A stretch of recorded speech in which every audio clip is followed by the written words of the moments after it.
Olá, queridos alunos e professores! Estamos iniciando mais uma aula de Geografia para o sexto ano. Eu sou a professora Juliana e estarei acompanhando vocês ao longo desta aula. Nesse momento, vamos verificar o número e o objeto de conhecimento.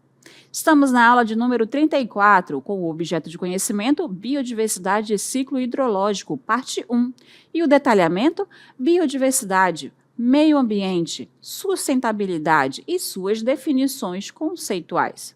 Desta forma, vamos dar início à nossa aula.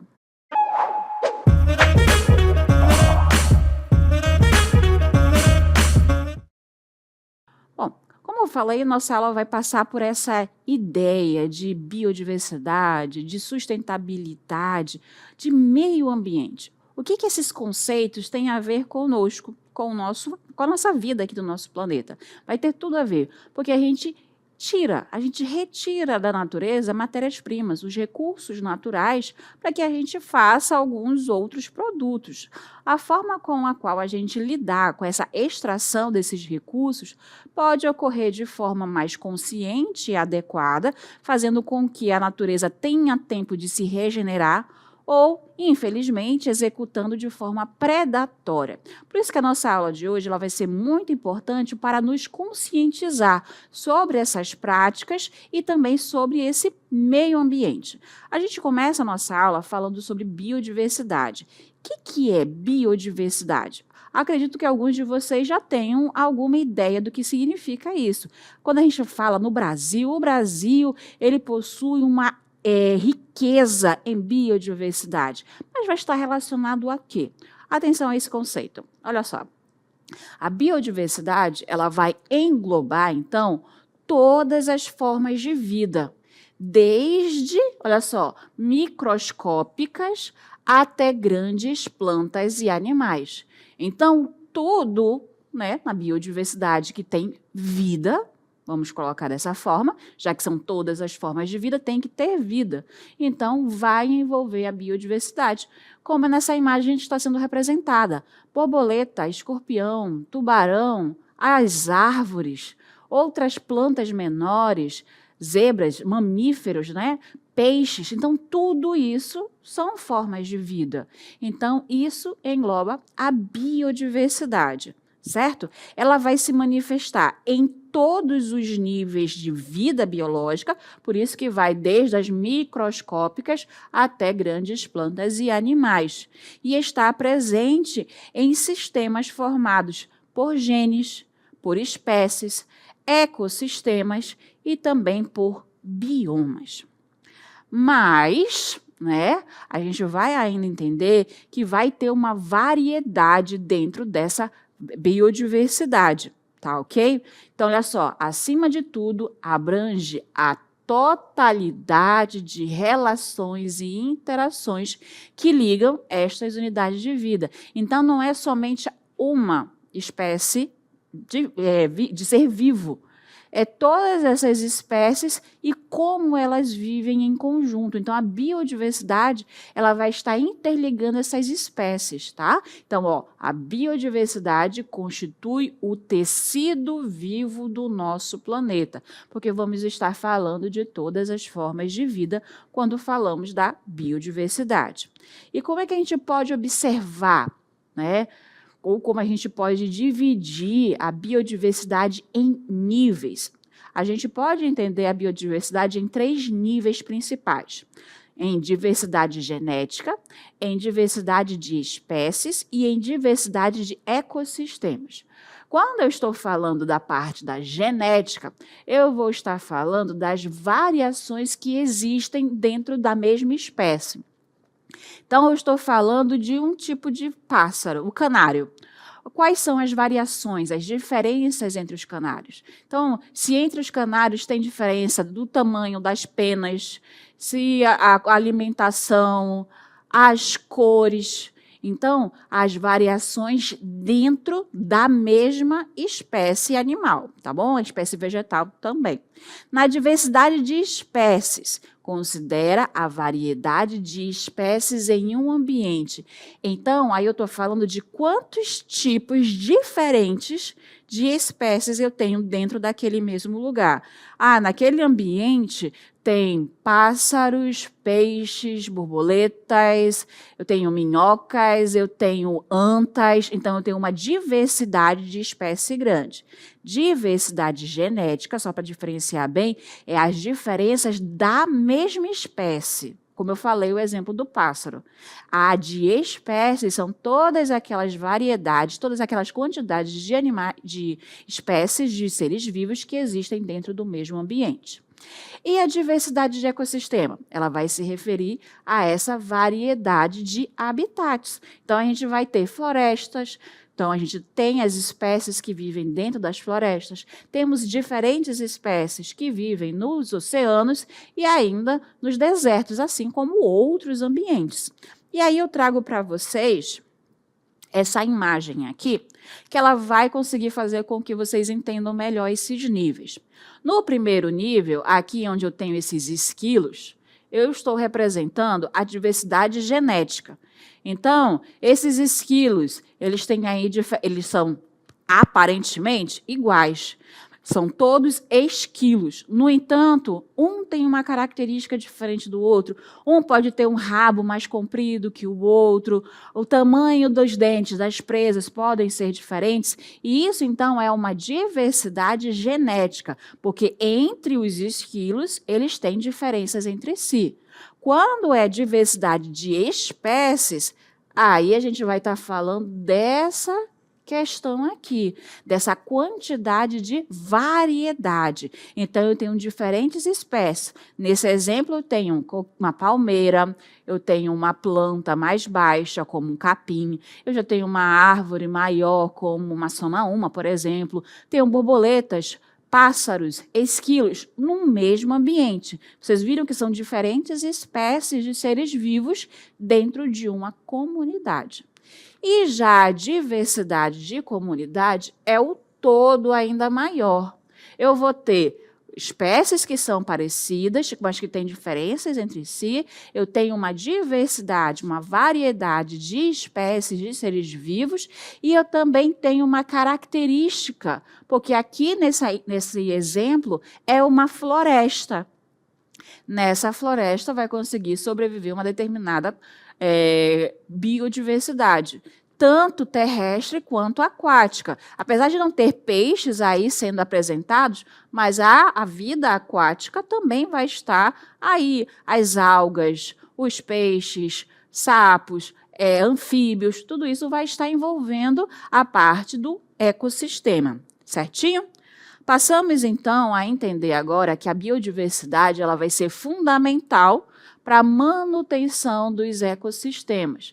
Então, essa diversidade de vida que existe é que faz com que a gente tenha diferentes ecossistemas e que um depende do outro para se manter essa manutenção dos ecossistemas. Tá? Então, elas vão manter o equilíbrio da natureza, garantem vários serviços essenciais como a purificação de água, a polinização das plantas, o controle natural de pragas, a reciclagem dos nutrientes do solo.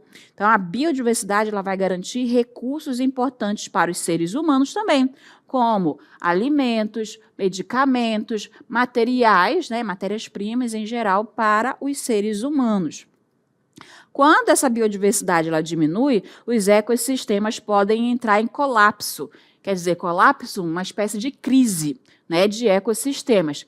Aqui eu tenho, por exemplo, essa representação de seres vivos produtores e seres vivos consumidores. Cada um ocupa uma ordem. Se, de repente, os produtores são extintos, nós acabamos com toda a parte dos seres vivos que são produtores de alimentos, os animais consumidores de primeira ordem ficam sem sua alimentação básica.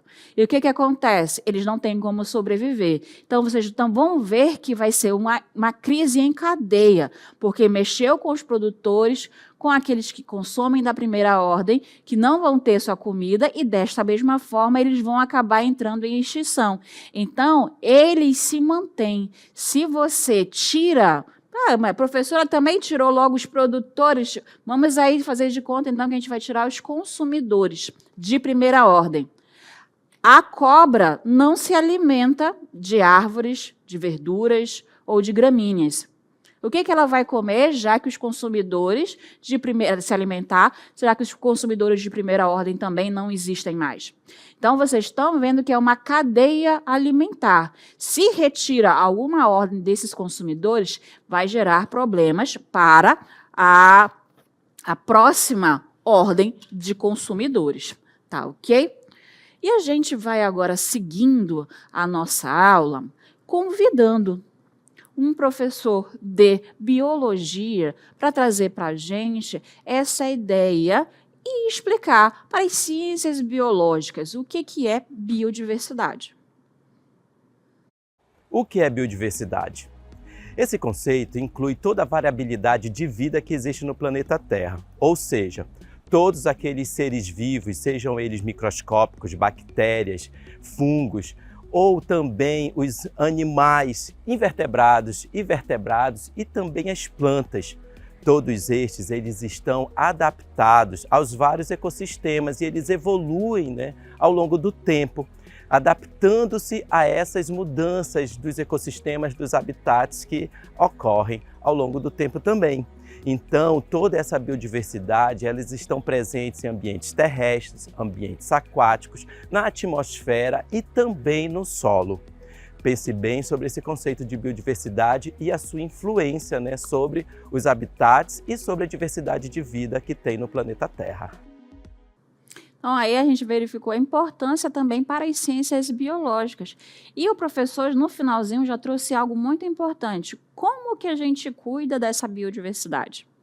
Por quê? Se a gente não cuida adequadamente dessa biodiversidade, vai trazer diversos problemas, que a gente vai estudar um pouquinho agora, como iniciando pelas ameaças. Se o ambiente está muito poluído, poluição da água, poluição do ar, poluição do solo, e isso vai interferir na qualidade de vida dessa biodiversidade. Ou vai contaminar a água, ou vai fazer com que não haja comida para os animais. O uso excessivo dos recursos naturais. Estamos falando aí da extração. Se é uma extração predatória, a gente vai acabar exaurindo, acabando com um determinado recurso. Porque se extraiu de determinada forma que a natureza não consegue mais repor. Ou então levou à extinção a determinado tipo animal, por exemplo, como a gente já sabe que diversos animais estão entrando em extinção e alguns já fazem anos que sumiram da nossa biodiversidade. A expansão excessiva de algumas espécies, porque se você retira, por exemplo, um determinado predador de algum animal, aquele animal agora ele vai se reproduzir de forma mais livre, já que ele não há mais um predador que foi caçado, que foi extinto por causa de alguma atividade econômica. E ainda as espécies invasoras. Temos o costume temos o costume do peixe, por exemplo. Pegar o peixe e fazer um açude, um lago, um criador para esse peixe, para que a gente possa vender o peixe. O que acontece? A gente acaba retirando uma determinada espécie do seu lugar natural, do seu habitat natural, e leva para outros lugares. Quando a gente leva para outro lugar que ele não existe, a gente está levando uma espécie que não vai ter um predador natural. Então, ela vai para aquele local e, sem predador, ela vai se reproduzir abundantemente e pode trazer consequências a esse ambiente, como, por exemplo, o pirarucu. O pirarucu ele é natural, ele ocorre aqui naturalmente na bacia amazônica, só que ele foi levado para parte da bacia do Madeira. E lá na bacia do Madeira, do Rio Madeira, ele não tem esse predador natural. Então, vai acabar ocasionando diversos problemas, como a diminuição de determinados tipos de espécies de peixe que o pirarucu vai se alimentar. Nesse exemplo aqui, ainda de peixes, vamos estar falando dos peixes exóticos, dos peixes de aquário, que vão ser cultivados porque eles são bonitos, são ornamentais, e aí algumas pessoas querem ter exemplares em suas casas. E o que acontece? Esses peixes podem acabar escapando daquele lugar de cultivo ou daquele aquário para os rios. Naquele rio, ele não vai ter esse predador natural, como eu já falei para vocês. Vão, então, ocasionar a perda dessa biodiversidade daquela espécie ali local e vão acabar trazendo transtornos aos serviços ecossistemas. Nesse exemplo aqui que eu trouxe para vocês, existem mais disso, mais 41 espécies típicas da Amazônia já foram levadas para outros lugares e já ocasionaram mais de 1.300 ocorrências justamente dessa ideia, deles se reproduzirem nos rios naturalmente e não terem esse predador. E eles estão dominando, né, aquele local. Na sequência, a gente vai ver algumas das consequências, que, como eu já até trouxe, a extinção de alguns tipos de espécies animais e vegetais, o desequilíbrio biológico, porque ou vai sumir, né, extinguir alguma determinada espécie, ou alguma vai se sobressair porque não há esse predador natural.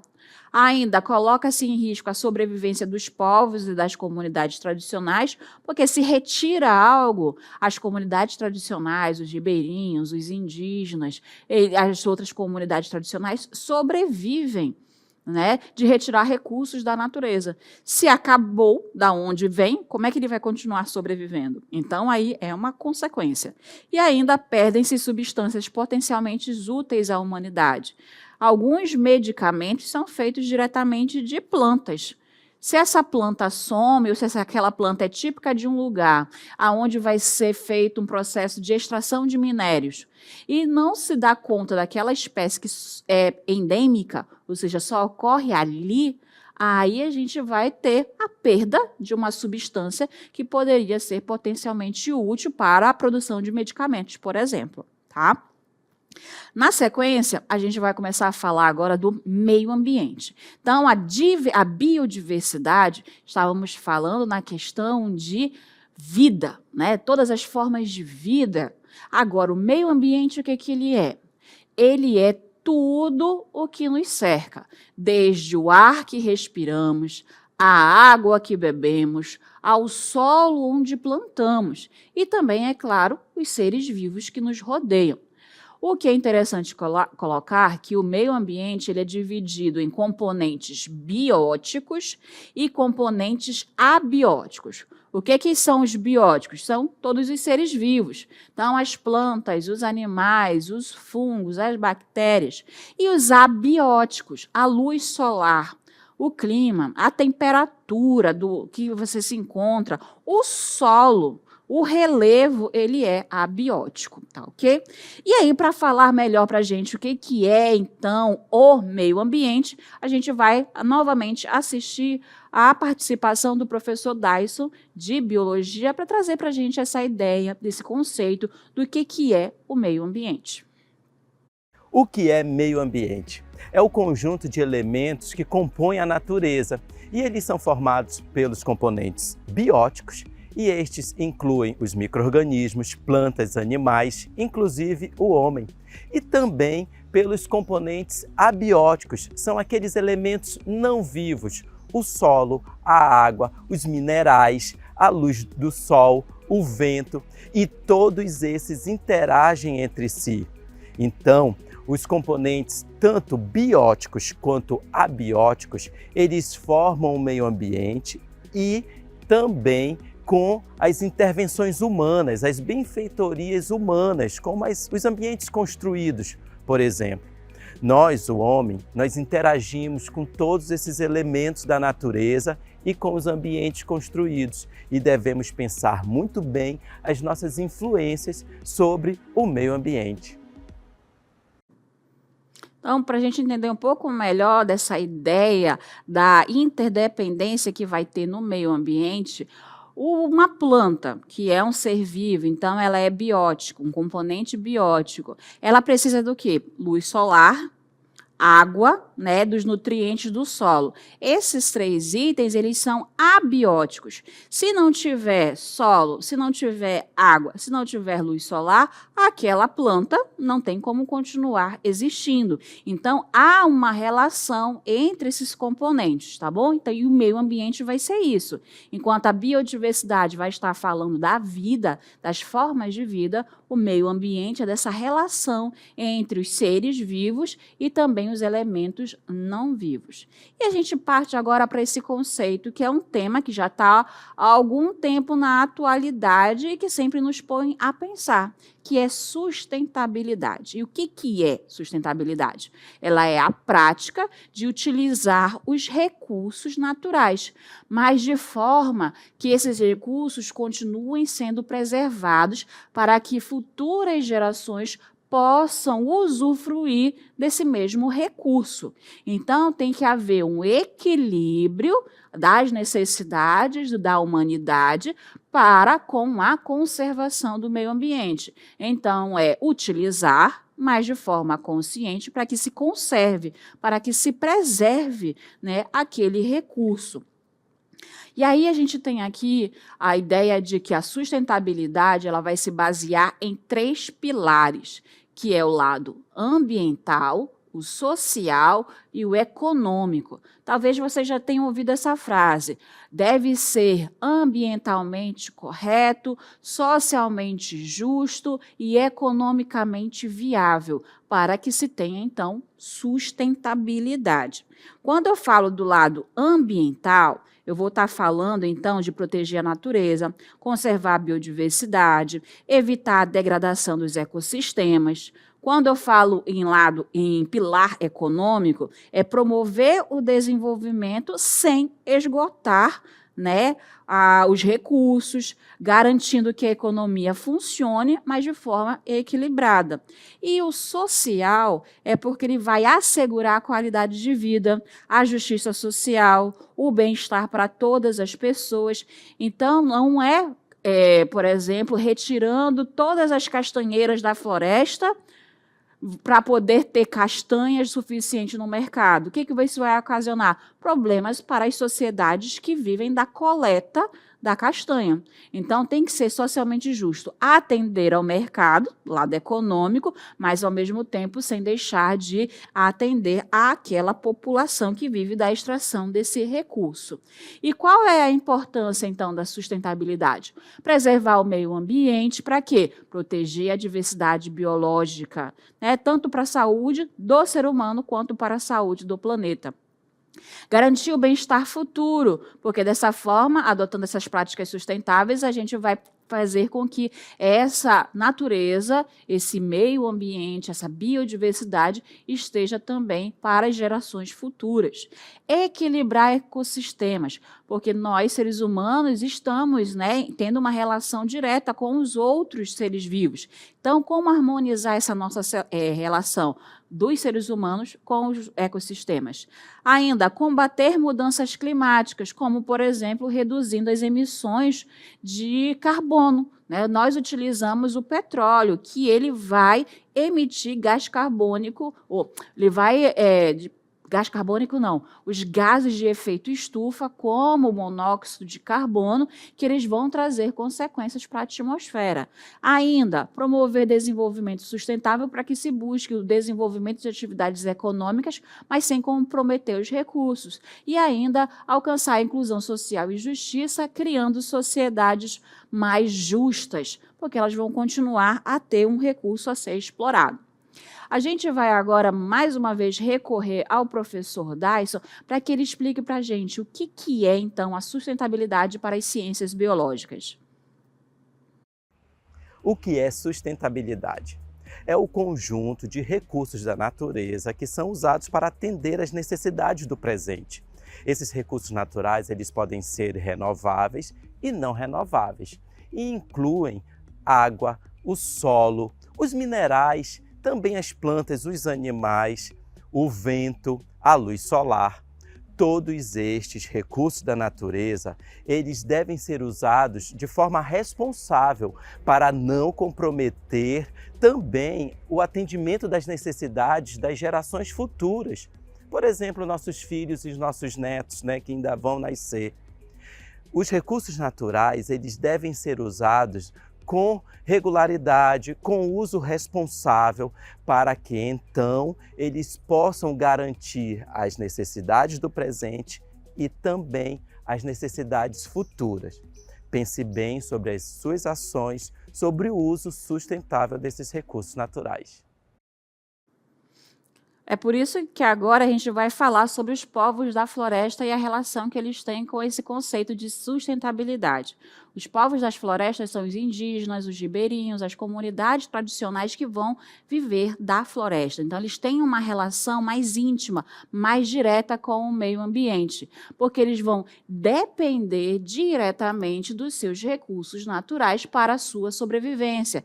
A pesca, a coleta de frutos, a extração de algum material de semente da floresta, ou até mesmo da água. Então, eles têm uma relação com a natureza, então eles acabam praticando atividades de forma sustentável. E eles trazem essa ideia da sustentabilidade numa forma de conhecimento ancestral, ou seja, já vem da cultura desses povos, sendo fundamental para a preservação da biodiversidade. Tá? E aqui a gente vai ver que o Brasil ele tem política ambiental que vai visar proteger, a biodiversidade e garantir também que se use esses recursos naturais, mas de forma sustentável. E aí a gente vai ter leis como o Código Florestal, que ele estabelece regras para a preservação florestal, incluindo áreas de preservação permanente, reservas legais, e também temos o SNUC, que é o Sistema Nacional de Unidades de Conservação, tá? Que ele organiza e protege áreas importantes por meio de parques, reservas extrativistas e outras categorias de conservação. Essas políticas buscam equilibrar desenvolvimento econômico e conservação ambiental, contribuindo para a sustentabilidade do país. E quando a gente fala do SNUC, a gente traz dois importantes grupos, tá, de categorias de unidades de conservação. E o SNUC ele vai criar essas áreas especiais que vão justamente proteger a natureza de uma determinada forma. Essa primeira categoria que a gente vai ver de proteção integral, como já diz o nome, a natureza ela é protegida em sua totalidade, aonde há contato com o ser humano, mas de forma muito restrita, condicionada à pesquisa científica, a visitas escolares. As categorias dentro da proteção integral são estação ecológica, reserva biológica, o Parque Nacional, o Monumento Natural e o Refúgio da Vida Silvestre. Sendo que o Parque Nacional, dependendo da esfera, ou seja, do poder que criou esse parque, ele pode ser estadual, o Parque Estadual Sumaúma, por exemplo, ou um parque municipal também, tá ok? E um outro grupo, que a gente vai chamar de uso sustentável, vão ser as categorias aonde os seres humanos vão extrair, de alguma forma, os recursos naturais, mas de forma sustentável, de forma planejada, principalmente através do manejo, o chamado manejo sustentável. As categorias do uso sustentável são área de proteção ambiental, área de relevante interesse ecológico, a floresta nacional, que também pode ser floresta estadual ou municipal, a reserva extrativista, reserva de fauna, a reserva de desenvolvimento sustentável, as RDS, e ainda a reserva particular do patrimônio natural. E essas são áreas especiais protegidas por lei para que haja ou a proteção integral daquela natureza, daquele ambiente, dos seres vivos, ou ainda que tenha, sim, uma extração daquele recurso, mas de forma sustentável. E a gente vai passar agora a falar das tecnologias que vão promover a sustentabilidade, porque através de, por exemplo, inovações da energia renováveis, como a energia solar e a eólica, eu vou deixar de utilizar energia que é não renovável, ou seja, o petróleo, o carvão, que vão então ser materiais, recursos que vão poluir. Já a energia solar e eólica, que é natural, ela vai ser muito mais boa, muito mais limpa para o meio ambiente. Uma agricultura de precisão, ou seja, realmente utilizar os recursos, como vocês estão vendo, os drones, ou então utilizar equipamentos que possam fazer com que eu otimize a minha plantação, que eu vá realmente verificar com aquele maquinário, aquelas tecnologias, formas de poder aumentar a minha produtividade. A utilização da reciclagem, cada vez mais avançada, a utilização da biotecnologia para reduzir o impacto ambiental das atividades humanas. Uma forma que a sociedade tem se organizado é a criação das cidades sustentáveis. Essas cidades elas são planejadas, ou seja, são pensadas em como elas vão ser construídas para que se minimize o impacto ambiental. E dessa forma vai ter uma alta qualidade de vida para quem morar nessas cidades. Então vão ter mais áreas de espaço verde, o transporte público ele vai ser eficiente, os edifícios vão ser construídos de uma forma que eles tenham uma maior eficiência energética, uma melhor parte de sistemas de gestão de resíduos, o saneamento básico, a coleta desses resíduos, para que esses resíduos sejam realmente reciclados ou então utilizados para a compostagem. Algumas cidades sustentáveis elas vão então ter mais áreas verdes e parques, utilizar o transporte limpo, como bicicletas e ônibus elétricos, vão ter essas construções ecológicas, aumento da reciclagem e redução de lixo, o uso das energias renováveis e ainda uma economia da água. E aí a gente vem para essa importância do consumo consciente, ou seja, a gente utilizar esses recursos da natureza de forma planejada, de forma consciente. Então, reduzir o desperdício, reutilizar e reciclar também esses materiais. Eu trago para vocês agora algumas práticas que podem servir para vocês como ideias de práticas a serem adotadas para se ter um consumo consciente. Então, em vez de ir no supermercado e comprar de tudo, você faz uma lista. Até mesmo você economiza no valor da sua compra, como você realmente só vai comprar aquilo que você necessita. Preferir produtos recicláveis, porque aquele produto ele vai ser transformado em outra coisa, em um outro material. Comprar alimentos locais e da estação, porque aí você vai estar dando prioridade ao que tem no local que você vive, economizar água, energia, reutilizar e consertar itens ao invés de comprar a cada vez que quebra ou a cada vez que dá um problema, doar aquilo que não se usa mais para que o outro, ao invés de compra, ele reutilize aquilo que você não precisa mais, usar transporte sustentável, andar, fazer caminhadas, usar bicicleta. Então, aí são tipos de transporte que vão promover o chamado transporte limpo. Ainda, trocar, na verdade, aparelhos do celular. Todo ano lança um novo, então, evitar fazer essa troca de aparelhos eletrônicos e ainda escolher produtos que sejam amigáveis com a natureza. Finalizamos aqui mais uma aula de geografia.